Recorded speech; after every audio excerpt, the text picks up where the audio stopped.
Bayun konya guriom ni undi daga nomrier budin chol wur jari dida nonton makul.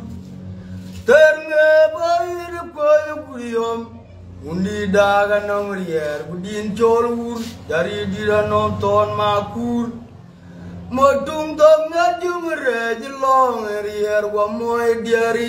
adurir jala jutioy manyenya biar ulung alik jutiaror nonggiyo ciru diar kaya pol girnalik bani dalala yobe banyang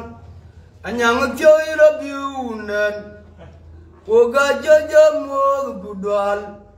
ane un jalemo bintoban Pupulo bawan dan nyilung una juga noria de jolodi riara wonyene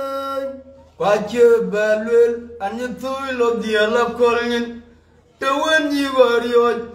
akairu lele chiriarge abagalwonya jonga dude yani gamen pinjunu kodi jiga yong jaladan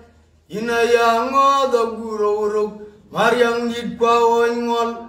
akairu lele chiriarge abagalwonya jonga dude yani kamen pinjunu jonga durawa makir